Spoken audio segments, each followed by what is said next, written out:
Монгол улсад хурандаа цол олгож эхэлсний 90 жил, Монгол хурандаа нийгэмлэг байгуулагдсны 20 жилийн ойд зориулан бүтээлээ.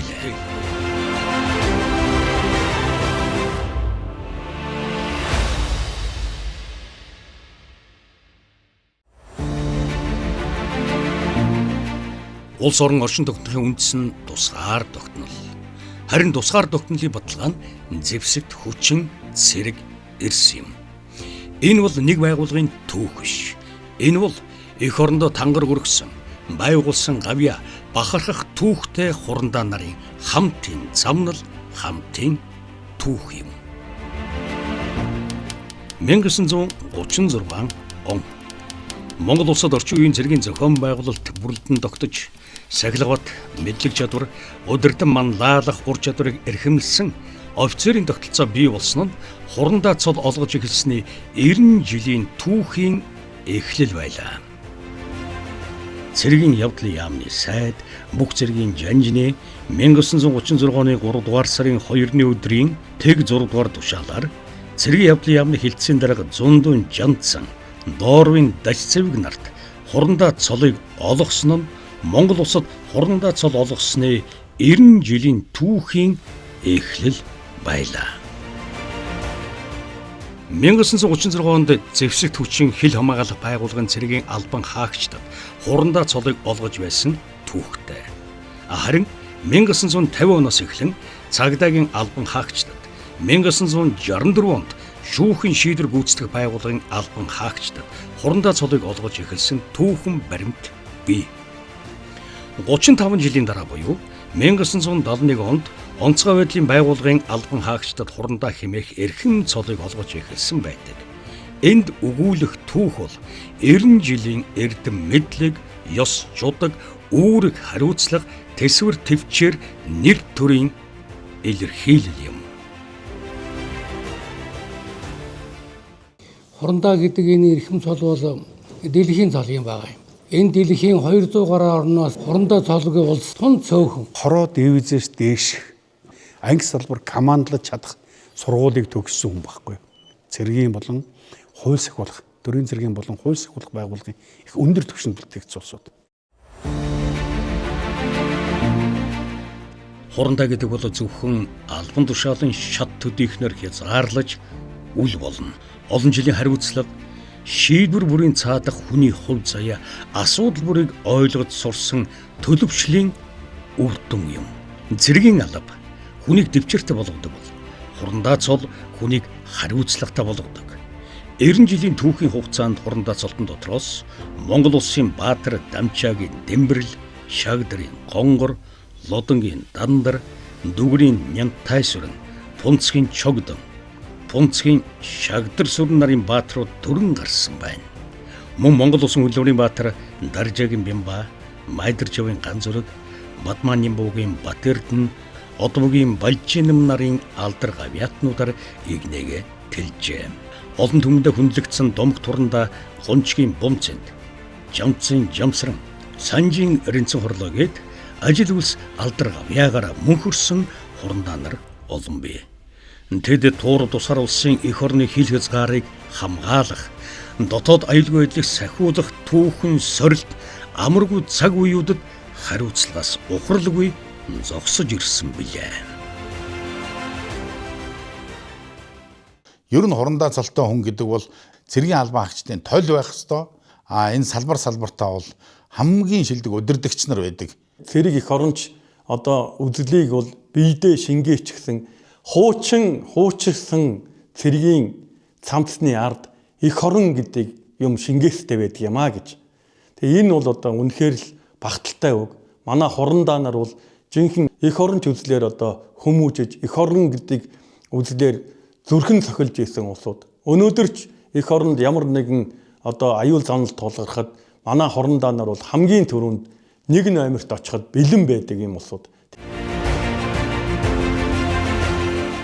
90 жилийн түүх гэдэг бол 3 үе дамсан түүх. Нэгэн үе нь дайн тулгарлалтын хүнд хэцүү цагт эх орноо хамгаалсан. Нөгөө үе нь инх цагт улс орныхоо батлан хамгаалах хууль сахиулах тогтолцоог бэхжүүлсэн. Өнөө цагт ч цэргийн хүний ур чадвар, сорилт, үүрэг даалгаврыг орчин цагийн технологийн дэвшил, мэдлэг, технологид хослуулан үүргээ гүйцэтгэж байна.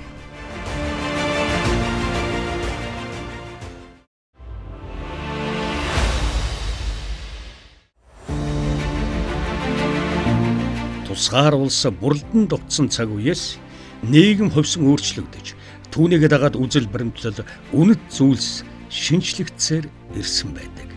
Гэхдээ ямар ч цаг үед төрийн цэргийн албан тушаалтан, дуршлаг үнэт зүйлсээ хадгалж үлдэх ёстой. Энэ нөхцөл шаардлагаар Ахмад үеийн дуршлага цэргийн ёс зүй нөхөрлөлийг нэгтгэх зорилгоор 2005 оны 6 дугаар сарын 2-ны өдөр Хөлийн цэргийн хурандаа Чулуунбатын алтан гэрлийн санаачилгаар үүсгэн байгуулагдаж 2014 оноос эхлэн идэвхтэй үйл ажиллагаа явуулж хурандаа нарыг алдаршуулах, олон нийтэд чиглэсэн бүтээлч ажлуудыг зохион байгуулсаар ирлээ. Монгол хурандаа нийгэмлэг өдгөө 20 дахь жилийнхээ түүхийн хуудсыг эргүүлж байна.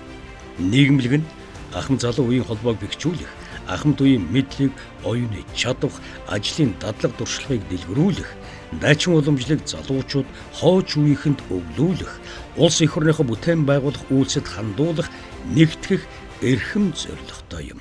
Эх орныхоо тусгаар тогтнол бүтээн байгуулалтанд гавьяа байгуулсан хурандаа цолтнуудын дайчин чанар, уламжлалыг алдаршуулан сурталчлах, тэдэнд хүндэтгэл үзүүлэх үүрэгтэй нийгэмд үйлчлэх төрийн бус байгууллага юм аа. За энэ Монгол хурандаа нийгэмлэг гэдэг бол анх байгуулагдсан үндсийн тухай би товчхон зүйл хэлье. Ер нь бол зах зээлийн эдийн засаг шилжих үеэс Монголын энэ хурандаа нар цэргийнхний цол хэрэгэн бол одоо их доошоо унсан. Ер нь одоо хуучин өмнөх нийгэм үед хурандаа гэдэг юм цолтой хүн бол үндсэндээ их том хүн, их томаалт басч байсан. Олонний үлгэр дуурайл манлайлагч болсон хүмүүс байсан юм. Тэгээ бид энэ цолыг одоо бас алдаршуулах, энэ цолын нэр хүндийг өргөх үүднээс манай Хөлийн цэргийн хурандаа алтан гэрэл гэж хүн байсан. Энэ бол анх санаачлаад над дээр ирсэн байгаа юм. Би тэгэхэд хуульдууд осоо дэргийн сайдын зөвлөх байлаа. Тэгээд би энэ аргын хэмжээг үл дэмжиж энэ Монгол хурандаа нийгэмлэгийг одоо үүсгэн байгуулсан хүн байгаамаа. 2005 оны 11-р сард хуульзууд дотоод дэргийн сайдын зөвлөх хурандаа Баатар удирдан хуульзууд дотоод дэргийн сайдын зөвлөлийн өрөөнд Монгол хурандаа нийгэмлэгийг байгуулан анх дугаар хуралдааныг зохион байгуулсан. Энэхүү хуралдаанд Монгол хурандаа нийгэмлэгийн тэргүүн Монгол улсын авиатогч доктор профессор хурандаа Чойжвийн Баатар, Монгол хурандаа нийгэмлэгийг санаачлагч Монгол улсын соёлын гавь зэтгүүлтэн хурандаа Чулуунбатын алтан гэрэл, хурандаа Лувсан давгийн төмөр, хурандаа Цэнджавийн цэрэн дөрж, Монгол улсын гавь туулч хурандаа Ролом сүрэнгийн оюун бадам, хурандаа Жамбын нэм даваа, хурандаа Даваанямын даваа очир, цагдаагийн хурандаа очрын шагдар сүрэн, цагдаагийн хурандаа Дунгагийн бадарч, өдгөөгийн шинжлэх ухааны гавь зэтгүүлтэн хушууч генерал Нанзад дөржийн Жалбажов, өдгөөгийн бригадын генерал Төмөрбаатарын Хүрлбаатар нар оролцож энэхүү хуралдааны шийдвэрээр Монгол хурандаа нийгэмлэг анх байгуулагдсан түүхтэй юм аа. Энэ хугацаанд төвдөн 7 салбар зөвлөлттэй орон нутагта 11 салбартайгаар үйл ажиллагаа явуулдаг. Мөн 2 клуб одоо энд хамрагдсан байгаамаа. Монгол хурандаа нийгэмлэг өнгөрснийг хүндэлж, өнөөдрийг хамгаалж, ирээдүйд оюуны гэрэлд үлдээж байгаа нэр төрийн нэгдэл юм. Тиймээс хурандаа цолны үндсийн ёс чудаг нэр төрийг хамгаалах, алдаршуулах олон төрлийн ажлыг зохион байгуулсаар ирсэн. Тодорхойлбол 1936 оноос эхлэн өнөө хүртэл хурандаа цолтонгуудын нэрийг тусгаалan зориулсан самбарт байршуулан алдаршууллаа. Цаашлаад салбар бүрийн хурандаа нарын ажил хөдөлмөрийн түүхийг өгүүлэх цуврал ботуудыг бүтээн гаргаад байна. 1936 оноос хойш нийтдээ 3000 орчим хурандаа нар төрж гарсан. Энэ хурандаа нар бол бүгдээрээ улсын зардлаар суралцж төгсдөг. Олон жил төрийн цэргийн болон хувь сахиулах байгууллагуудад ажилласан, ажлын маш өндөр туршлагатай, их өндөр боловсролтой ийм одоо төрийн боловсон хүчингүүд юм аа. Тэгээ эдгээр бол тодорхой хэмжээнд одоо 50-аас 55 наснда чөлөөндөө гардаг.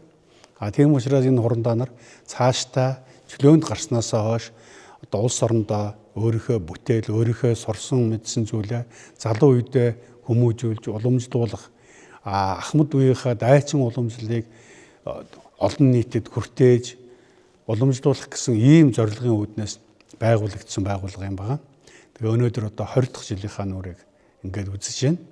Өнөөдөр Монгол хурандаа нийгэмдээ байгуулагдсанаас хойш одоо хурандаа нар бол өөрийнхөө шинээр хувцас хийгээд одон тэмдгэн зүгээд хурандаа нийгэмдгээс зохион байгуулж байгаа арга хэмжээ бидний их л улс орон аймаг орондоо бол хамгийн манлайлалтай тэргүүний хүмүүс болж одоо явдаг болсон. Бид хурандаа цолыг авсан эрхэм хүмүүсүүдийг бас алдарчуул мөнгөчүүлэх тэдний урд өмнө бас хийсэн бүтээсэндээ үнэлээгүй улсуудыг бол төр засагтаа өргөн мэдүүлж 30 гаруй хүнд бол төрийн од медалыг бас олголоо. Мөн дүүжлэн яамагийн чигуудын шагналаа авч чадаагүй хурандаа нарч байдаг. Тэдэнд бас энэ шагналыг бол олгоход бол ихээхэн одоо анхаарал тавьж ажилласан. Бидний нэг том хийсэн ажил бол юу гэх юм зэрэг цэцэрлэг хүрээлэнд Монгол хурандаа төглийг одоо байгуулсан. Энэ бол мөнхийн юм. Яагаад ингэж хэлэх болов гэх юм зэрэг ирээдүйн хойч үеийнхэнд хэдэн жилийн дараа энэ цэцэрлэг түрээлэн бол мөнхийн үйл ажиллагаа явуулж байгаа учраас тэнд Монгол хурандаа гэдэг ийм сайхан одоо төгөл одоо байж байгаа юм байна.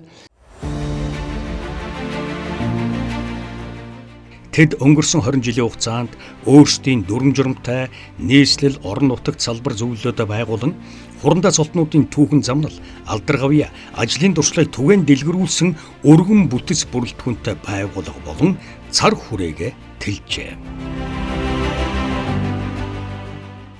За Монгол хурандаа нийгэмлэг үүсэн байгуулагдсан цагаас хойш гадаад хамтын ажиллагааг ах トゥ одоо айрмуудтай хамтын үйл ажиллагааг бэхжүүлэх талаар нэлээд санаачлагтай ажиллаж ирсний хамгийн тод жишээ бол Монгол зөвлөлтийн ах トゥ айрмуудын ган бот одоо найрамдлыг бэхжүүлэх талаар нэлээд одоо дөрвтэй арга хэмжээ явуулж байна.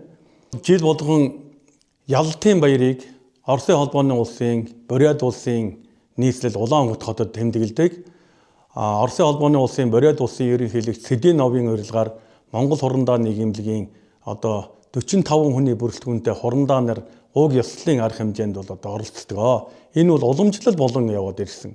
Сэдинов ерөнхийлөгч хүлээн авч манай бүх хурандаа нарт Ялалтын баярын 80 жилийн медалаар шагналлаа.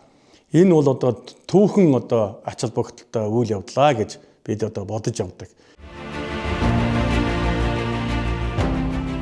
Орон нутгийн зөвлөлүүд ч үйл ажиллагааны чиглэл бүрээрээ залуу халаа үеийнхэн болоод ерөнхий боловсролын сургуулийн сурагчдад чиглэсэн эх оронч хүмүүжил цэргийн хүний ёс жудаг арга туршлагыг таниулсан уулзалт лекцийг зохион байгуулж эх орноо хөсөн ухамсарыг амьд харилцаагаар дамжуулан өвлүүлж байна.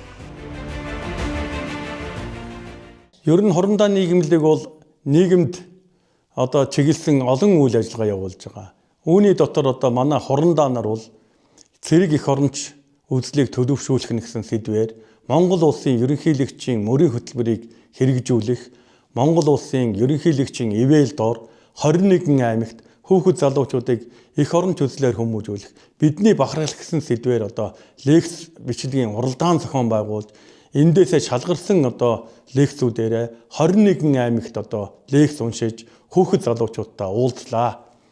Ингээ 21 аймгаар тойроо явж байхад манай хүүхэд залуучууд үнэхээр л одоо энэ эх орн тусгаар тогтнолынхоо төлөө миний өвөг дээдс, миний одоо аав ээж, ах дүү нар яаж одоо хэрхэн тэмцэж биднэрт энэ эрх чөлөөг өгсөн бэ гэдгийг бол үнэхээр сэтгэл шимтэн одоо сонсож байгаа нь бол сэтгэл сайхан байлаа. Эх орон гэдэг үгийг үгээр ус үйлдэлээр хамгаалж ёс зүй, сахилгад хариуцлагын жинхэнэ утгыг амьдралаараа харуулж байгаа хүндтэй хүмүүс бол хурандаа нар билээ. Цэргийн хүний ёс зүй, эх оронч үзлийг түгээн дэлгэрүүлэх, залуу офицеруудтайгаа туршлах хуваалцах, нийгэм чиглэсэн ажилд идэвхтэй оролцож залгам чалаагаа бэлтгэсээр байна. Манай хурандаа нийгэмлэгийнхаа дэрэгт мөрдөс алдарнууд клубийнхаас зохион байгуулсан ажлууд бол юуны төрөн хурандаан нарын дунд урлагийн наадам зохион байгууллаа. Манай хурандаан нар бол маш авийн яслаг сайхан хурандаан нар маань урлагийн наадамд амжилттай орж тоглолоо. Одоо бид нар бүгдээрээ чуулгууд, хэлийн цэргийн чуулга, сүлж чуулгуудынхаа уран бүтээлч нартай, дарга нартай нь уулзаж өөрийнхөө концертуудын талыг зохион байгуулалттай хийгдлээ. Одоо энэний дараа бид нар 2 сарын 20-нд яруу найргийн тэмцээн зохион байгуулахаар болж байгаа. Энэ бол энэ концертын бүх арга хэмжээнүүд маань бол дандаа хурандаагаар угуулсан зохиол бүтээлүүдээ өгч байгаа. Хаян хэрүү хурандаагийнх, Бадарч хурандаагийнх, Гаавиг хурандаа гэл ерөөдөө хурандаан нар хийсэнээс гадна бусад байгууллагууд байдаг хурандаан нар маань маш сайхан бүтээлүүд зөндөөх гарч ирсэн байдаг. Тэгэхээр бид нар энэ ойн арга хэмжээнийхээ хүрээнд хурандааг нарынхаа хийсэн, бүтээсэн, бичсэн зохиолуудаас нь гол төлөв оруулахаар зохион байгуулалттай ажиллаж байгаа.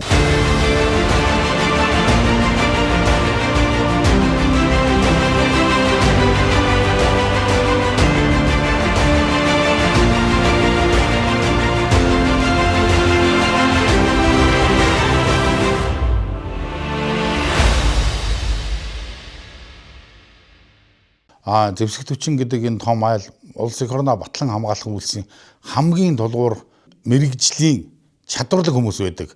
Учир юунд гэвэл одоо зэвсэг түвшний анги салбарууд, төрийн цэргийн байгууллагууд, бусад хууль сахиулах байгууллагуудын бүх мэрэгжлийн төвшөнд байгаа салбар нэгжүүд, цэргийн мэрэгжлийн удирдах байгууллагуудын хэлт залбарын дарга нар бүгд хурандаа цолтой байж идэг. Цэргийн хүний цол гэдэг бол албан тушаалын илэрхийлэл байдаг. За Монгол хурандаан нийгэмлэгийн цагдаа цоцоодын цэргийн салбар зөвлөл нь 2025 онд нийтдээ 20 ажил төлөвлөж хурандаан нийгэмлэгээс зохион байгуулж байгаа ажилд мөн төлөвлөгөөний дагуу биечлэн оролцож салбар зөвлөлөөрөө 25 онд хурандаан нийгэмлэгт одоо 25 оны авраг салбар зөвлөл болсон байгаа. За манай салбар зөвлөл нь бол сүүлийн 3 жил Монгол хурандаан нийгэмлэгээс зохион байгуулж байгаа урлаг спортын тэмцээнүүд дараалан төрүүлж цомыг авсан байгаа. Урлаг спортоор манай цагдаа дотоодын цэргийн хурандаан нар бол маш идэвхтэй оролцож ялангуяа хурандаа гэдэг цолныхоо нэр хүндийг өндөр төргөж явж байна гэж ойлгож байгаа. Шүүхийн шийдвэр гүйцэтгэх байгууллага нь ардын хувьсгалаар эмхлэн байгуулагдсан Монгол төрийн хууль сахиулах ууган байгууллагууд нэг юм аа. Одоогоор шүүхийн шийдвэр гүйцэтгэх байгууллагад 300 гад хурандаа цолтон байна. За шүүхийн шийдвэр гүйцэтгэх байгууллагын хурандаа цолтнуудаас Монгол улсын тусгаар тогтнол аюулгүй байдлыг сайн хамгааж гадаад дотоод өөр гүйцэтгсэн 1939-45 оны дайнуудад орж авсан Ахмад Дайчд байдаг нь онцлогтой. Манай салбар зөвлөл нь залуу үеийг халамжлан хүмүүжүүлэх, цэрэг эх оронч үслийг Ахмад Дайчдын баатарлаг хөдөлмөрч уламжлал, цэрэг эх оронч үслийг түвээн дэлгэрүүлэх, сурчлан таниулах үйл ажиллагааг олчлон чиглэж ажилладаг. Ажлын үзүүлэлтээр сүүлийн 10 жилд 3 удаа нийгэмлэгийн тэргүүний хамт олноор шалгалж ажиллаж байлаа. Бидний одоо гол анхаарал тавьж явуулж байгаа юм бол одоо орон нутагт байгаа цэргийн одоо цагдаагийн байгууллагуудад as гарсан хурандаан нарыг одоо тэр залуу боловсон хүчнийтэй уулзуулах, тэдний хар гэртэй уулзуулах, тэдний тогтвор зөвшөлтөд ажиллах, тэднийг одоо ажилдаа дур сонирхолтой болох тал дээр бол анхаарал хандуулж ажиллаж байгаа. Тэг мөн цэрэг татлаг халагдах үеэр бол цэрэг татж байгаа цэргүүдэд бол яриа таниулах хийлгэж сайн одоо албаа хаах, юун дээр анхаарах үү гэдэг тал дээр нь хэлж өгч халагдаж ирж байгаа одоо цэргүүдийг бол бас одоо тэднийг одоо орон нутгад ажлын байр хангалтанд зөөлжлөх гэх мэтийн одоо асуудлуудыг бол нэлээд хийдэг. Мөн өнөө жилийн үед бол Монгол улсын ерөнхийлөгчийн санаачлагаар одоо явж байгаа тэрүүн модны одоо хүрээнд бол манай салбар зөвлөл 200 модыг бол одоо багнуурт тарьсан.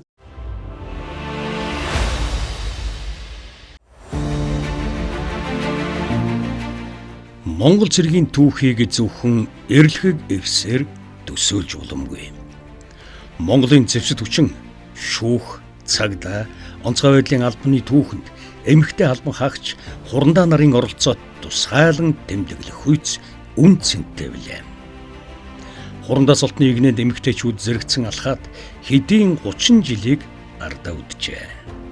Улс тунхагласны 70 жилийн ойгоор буюу 1994 оны 11-р сарын 24-ний өдөр эмэгтэйчүүдийн хорих ангийн дарга дэд хурандаа Ролом сүрэнгийн оюун бадам, хорихын төв эмнэлгийн дарга дэд хурандаа дөржийн гэрэл засралт нарт хурандаа цол олгосон нь Монгол улсын төрийн цэргийн болон хууль сахиулах байгууллагуудын түүхэнд эмэгтэй албан хаагчид хурандаа цол олгосон анхны тохиолдол болсон юм. Өнгөрсөн 30 жилийн түүхээс эргээд харахад Монгол улсад төрийн цэргийн болон хууль сахиулах байгууллагуудаас 101 эмэгтэй хурандаа төрөн гарсан байна. Монгол хурандаа нийгэмлэг байгууллагад идэвхтэй үйл ажиллагаа явуулсан цагаас эхлэн нийгэмлэгийн дэргэд хурандаа эмэгтэйчүүд клуб, сүүлд өргөтгөн зохион байгуулагчнаар салбар зөвлөл болон үйл ажиллагаа явуулж эхэлсэн юм аа.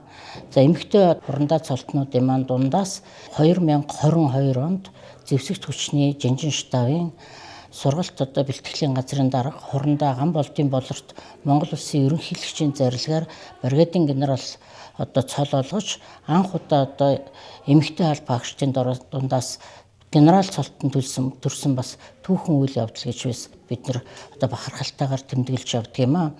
За энэ хугацаанд бол зэвсэгт түвшний буюу батлан хамгаалах салбараас 19, хил хамгаалах байгууллагаас 7, онцгой байдлын албанаас 9, тагнуулын байгууллагаас 5, цагдаагийн байгууллагаас 15, шүүхийн шийдвэр гүйцэтгэх байгууллагаас 24, шүүх шинжилгээний байгууллагаас 5, дотоод хэргийн их сургуулиас 11, за төрийн тусгай хамгаалтын газраас 4 эмэгтэй хурандаа цолтон төрсөн гэж.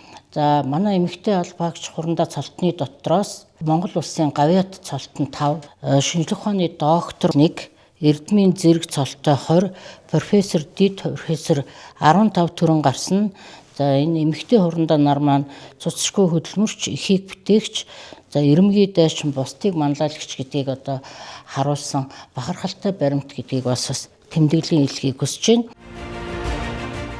Халуунаас салгаж бэрхээс няцаагүй нэг тангараг, нэг зорилгын дор үүрэг хариуцлага нэр төртөө биелүүлсээр ирсэн нь Монгол цэргийн түүхэнд онцгой байр суурь эзлэхээс гадна зориг төвчээр ухааны бодит илэрхийлэл юм. Монгол эмэгтэй аль багчд бол хурандаа цол олгосны 30 жилийн ойг тохиолдуулж Монгол улсад нийт хурандаа цол хүртсэн 99 эмэгтэйгээ алдаршуулах үүднээс бол бид нар Монгол эмэгтэй хурандаа фото зургийн цомог, за энэ альбомыг бол эмэгтгэн гаргасан юм а. Шавнаар цэргүүд нь аль багш нар нь бол тэдний хөдөлмөр бүтээлийг үнсэн ийм дүгнэлт хийсэн ийм сайхан дурсамжаа тэр хүмүүсийн хурандаа нарынхаа тухай ярьсан ийм бүтээл болсноороо бас их онцлог болсон юм аа. Хурандаа цолонд хүрнэ гэдэг бол хүн бүгдний хүсэл байдаг. Гэхдээ хүн болгон хүрч чаддгүй ийм эрхэм цол. Гэтэл бол энэ амаргүй албанд бол эрчүүдтэй мөр зэрэгцэн тэднийхээ нэгэн адил өөрт оногцсон үүргээ нэр төртэйгээр биелүүлж өдгөө хүрсэн эмэгтэй хурандаа нараараа бахархгүй байхын аргагүй юм аа. Өргөсөн тангарахтаа үнэнчээр зүтгэж явсан энэ эрхэм сайхан цолонд хүрэх ганц боломж байсан юм аа гэдгийг бол өнөөдөр бас бахархан хэлэх нь зүйтэй гэж бодож байна. Ер нь хурандаа нарын түүх гэдэг маань Монгол улсын түүх байгаа. Монгол улсын түүхийг сөхөд үзэх юм бол хурандаагийн түүх. Яагаад ингэж хэлж өгөх вэ гэхээр хурандаа хүний оролцоогүй тийм ажил Монгол улсын хөгжилд байдаггүй юм. Тэр бүтээн байгуулалтанд тэр хөдөө аж ахуйд, тэр улс ардын аж ахуйд, тэр соёлын шинжлэх ухаан, тэр батлан хамгаалах энэ бүх салбарт энэ хурандаа нар гар буй орж байж Монгол улсын хөгжил бол өнөөгийн цэгтээ хүрсэн гэдгийг бол би бахархалтайгаар хэлнэ. За тэгээд манай хурандаа нар болоод манай хурандаа нийгэмлэгийг дэмжиж байгаа олон сайхан байгууллага байдаг, хөвгөн байдаг, төрийн өндөр байгууллага тухайлбал бол Монгол улсын ерөнхийлөгч засгийн газар яамдын сайд дарга нарт талархаж байгаа илэрхийлье. Монгол хурандаа нийгэмлэг байгуулагдсны 20 жил, Монгол улсад хурандаа толгойлгосны 90 жилийн ойг тохиолдуулан зохион байгуулж байгаа нарга хэмжээнд хүрэлцэн ирсэн болон бидний дэмжиж байгаа та бүхэндээ энэ баярын мэндийг хүргье. Энд өгүүлсэн түүх зөвхөн цаг хугацааны тоо биш. Эх орныхоо өмнө хүлээсэн үүрэг хариуцлага тууштай биелүүлсэн итгэл төсвөрийн хэмжүүр юм. Энэ бол нэгэн үеийн амжилт ус. Үеэс үед өвлөгдөх цэргийн хүний ёс суртахууны амьд түүх юм аа.